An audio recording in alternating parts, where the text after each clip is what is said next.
Hello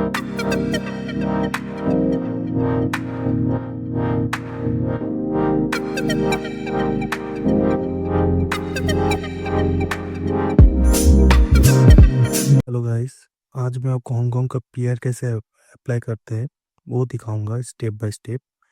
Hong Kong travel Indians के लिए visa free है। सिर्फ आपको पीआर अप्लाई करना है जाने से पहले। और ये पीआर आपको तभी मिलेगा जब आपका विजिट 14 डेज से कम होगा। तो आपको पहले ये वेबसाइट में आना है।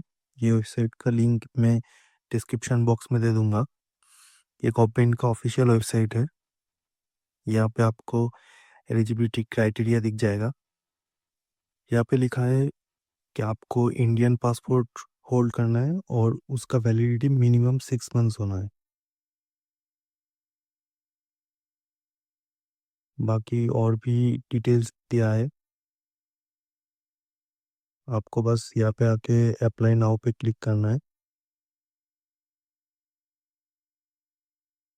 ये पेज लोड होने में थोड़ा टाइम लगता है।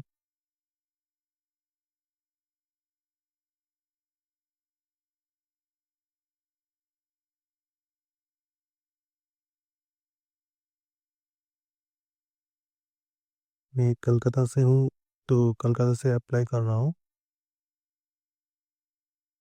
आप अगर कोई भी कलकत्ता से हो देख रहे हो वीडियो मेरा, तो आपको लास्ट में पता चल जाएगा कि आपको वीज़ा मिलेगा या नहीं मिलेगा। ये सॉरी, पीआर मिलेगा या नहीं मिलेगा। ये फर्स्ट पेज पे आपको गवर्नमेंट का कुछ रूल्स लिखा हुआ है। ये आपको पढ़ने की ज़रूरत नहीं है, ज़्यादा कुछ है नहीं इसमें। आपको बस ये डिक्लेरेशन पे क्लिक करके स्टार्ट करना है।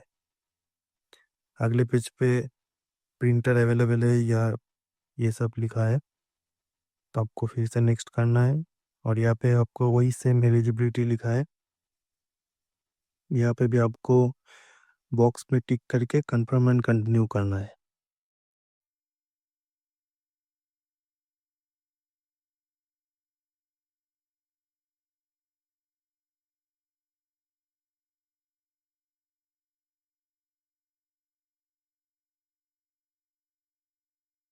ये नेक्स्ट पेज मेन फॉर्म है पीआर अप्लाई करने के लिए। यहाँ पे आपको पासपोर्ट में जो जो चीज़ लिखा है वो सेम टू सेम यहाँ पे फिल करना है। कोई भी एक्स्ट्रा फिल नहीं करना है और कोई भी चीज़ आपको कम भी नहीं फिल करना है। तो पहले आपको सरनेम फिल करना है आपके पासपोर्ट पे जो लिखा है, और गिवन नेम फिल करना है। नेक्स्ट आता है is there any aliases in English on your passport. ये इंडियंस के लिए नो ही रहता है, तो ये आपको नहीं फिल करना है, नो सिलेक्ट करना है बस। Have you ever been known by any other names, ये भी नो होगा। फिर आपको नेशनलिटी, ये ऑटो सिलेक्ट रहता है, इंडियन। नेक्स्ट आपको सेक्स सिलेक्ट करना है, मैन या वुमेन। फिर आपका आता है मैरिटल स्टेटस, ये आप अपने हिसाब से सिलेक्ट करना है, सिंगल, मैरिड, डिवोर्स, जो भी है आपका।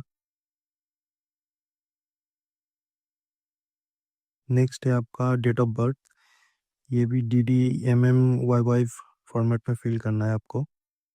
पहले डे आएगा, फिर मंथ, और फिर ईयर सिलेक्ट करना है ड्रॉप डाउन बॉक्स से। फिर आएगा आपका प्लेस ऑफ बर्थ। ये आपके पासपोर्ट में मेंशन होगा।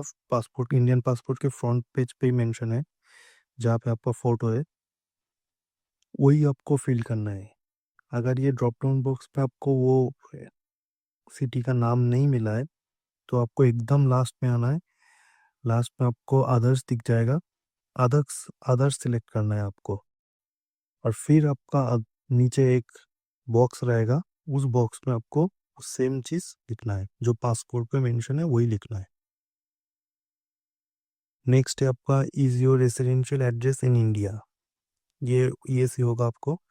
ये भी सेम आपको ऊपर में सेम फिल करना है, और नीचे आपका सिटी अगर वही सेम तरीके से इस ड्रॉप डाउन बॉक्स में नहीं मिला, तो आपको अदर्स सिलेक्ट करके फिर लिखना है अगले बॉक्स में। अगर है तो यही से सिलेक्ट करना है।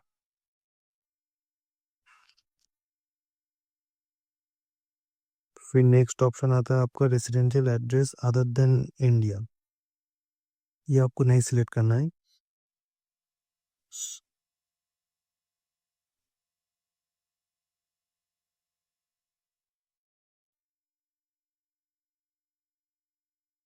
मुझे देखिए इस बॉक्स में मेरा सिटी नहीं मिला है, तो मैं नीचे से अदर्स सिलेक्ट करूँगा, फिर अपना सिटी लिखूँगा।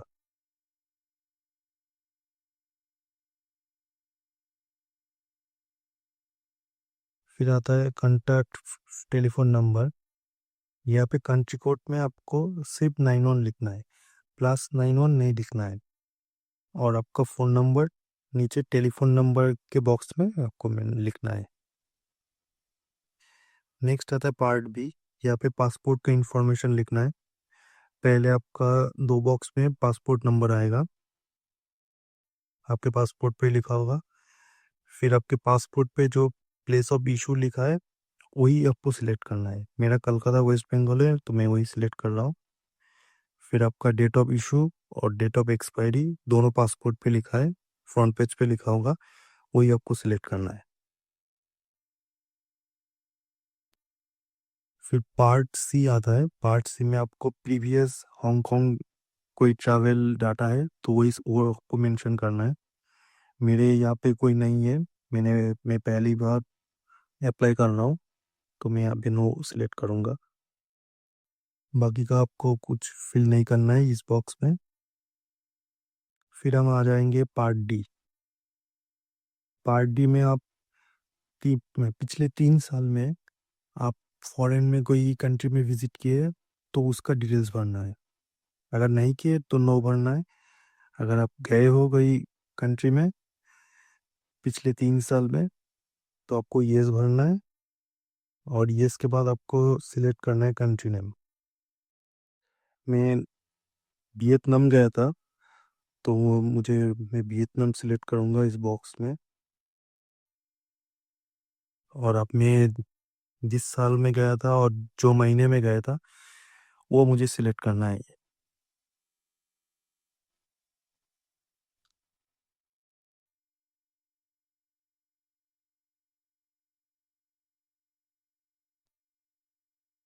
बाकी के बॉक्स में ब्लैंक ही रखूँगा, क्योंकि 3 साल में मैं और कहीं नहीं गया।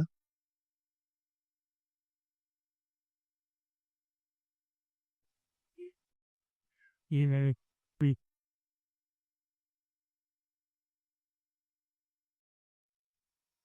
फिर पार्ट ई में ऑक्यूपेशन फिल करना है।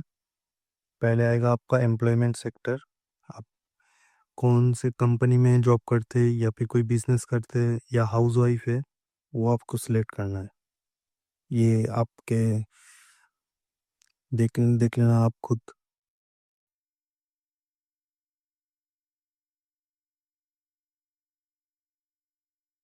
मैं बिजनेस करता हूँ तो मैं रिटेल सिलेक्ट कर रहा हूँ।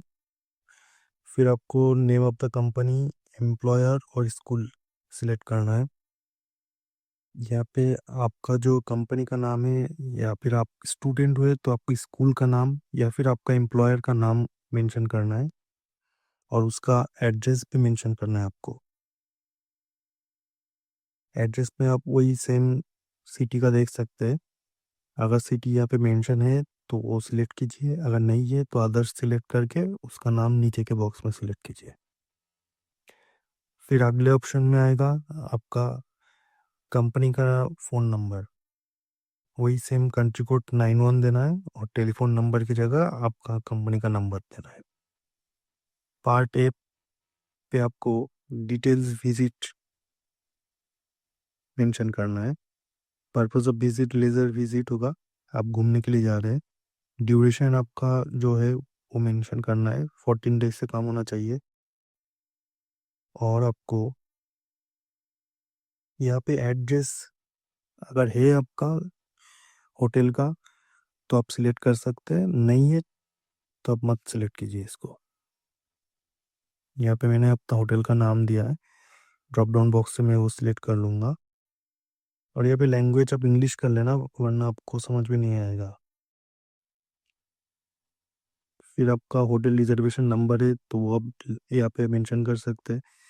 नहीं है तो मंथ मेंशन कीजिए। फंड्स आपको मेंशन करना है, आप कितना फंड्स वहाँ पे लेके जा रहे हैं। मैं यहाँ से हांगकांग 5000 का ये जो रेंज है ये सिलेक्ट कर रहा हूँ, सेकंड वाला। फिर नेक्स्ट आता है आपका लोकल कनेक्शन। अगर हांगकांग में आपका कोई जान पहचान है तो उसका नाम मेंशन करना है, उसका क्या कनेक्शन है आपके साथ वो मेंशन करना है, उसका एड्रेस भी मेंशन करना पड़ेगा और उसका फ़ोन नंबर भी मेंशन करना पड़ेगा। अगर आपका कोई जान पहचान नहीं है तो आप यहाँ पे नो सेलेक्ट कीजिए और नीचे का कोई भी आप बॉक्स मत फिल कीजिए। फिर पार्ट जी में ये नॉर्मल बेसिक सा क्वेश्चन रहता है। आपका कोई डिफ़िकल्टी होगा इंडिया लौटने के, या फिर आप कोई कन्विक्टेड हुए क्रिमिनल से, या आपके ऊपर कोई केस चल रहा है, आपका वीज़ा कभी भी रिजेक्ट हुआ है, ये सब क्वेश्चंस है। ये सब के लिए नो ही रहता है मैक्सिमम, ये सब नो ही फिल कर दीजिए। फिर पार्ट एच में आइडेंटिफिकेशन क्वेश्चन है। यहाँ पे एक क्वेश्चन सिलेक्ट करना है आपको खुद से और उसका आंसर भी आपको सिलेक्ट करना है। आप यहाँ पे आंसर लिख दीजिए। फिर पार्ट आई में वैलिडेशन है। यहाँ पे आपको सिर्फ कैप्चा फिल करना है और कैप्चा के बाद आपको कंटिन्यू करना है।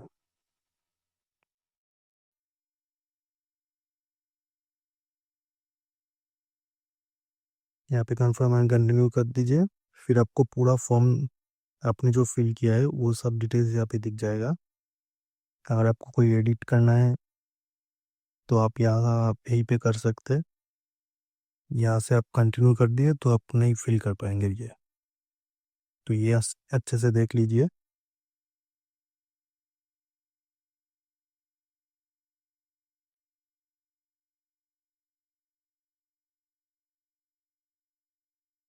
इसके नीचे ये ऑप्शन आपको सिलेक्ट करना है, आई एम द रजिस्ट्रेंट।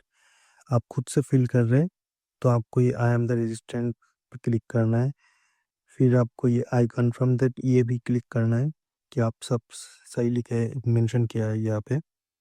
और उसके बाद वो तीसरा बॉक्स भी आपको सिलेक्ट करना है कि आपने ये अपने खुद के मर्जी से ये सब इंफॉर्मेशन फिल किया है। नीचे का ऑप्शन अगर कोई एजेंट फिल करे तो उसके लिए है। आप खुद से फिल कर रहे हैं तो आपको ये सब फिल नहीं करना है, आपको बस कंफर्म एंड सबमिट में क्लिक करना है। यहाँ पे देखिए मेरा प्री अराइवल रजिस्ट्रेशन अनसक्सेसफुल हुआ है। ये इंडिया में कुछ कुछ सिटीज़ के लिए है जहाँ से आप अगर अप्लाई करेंगे तो आपका पीआर अप्लाई नहीं होगा। ये मैंने सिटी का नाम मेंशन कर दिया है, इस पे कलकत्ता भी है, मैं कलकत्ता से अप्लाई कर रहा हूँ, इसीलिए मेरा पीआर अनसक्सेसफुल हुआ है। ये ऑफिशियली मेंशन नहीं है पर अनऑफिशियली ये सिटी बैंड है। अगर इन सिटीज़ में से कोई भी पीआर अप्लाई करे तो उसका पीआर कैंसिल ही होगा, उसका पीआर सक्सेसफुल नहीं होगा। अगर ये सिटी के अलावा कोई भी अप्लाई करेंगे तो उनका पीआर तुरंत मिल जाएगा। और आपको पीआर मिलने के साथ साथ ही आपको वो प्रिंट करके रखना है। अगर आप प्रिंट नहीं करेंगे तो वो दोबारा आपको नहीं मिलेगा, आपको फिर से अप्लाई करना पड़ेगा नए फर्स्ट एकदम शुरू से। तो हमारा अगर आपका पीआर सक्सेसफुल हो गया तो प्लीज़ उसको तभी डाउनलोड करके प्रिंट कर लीजिए और वो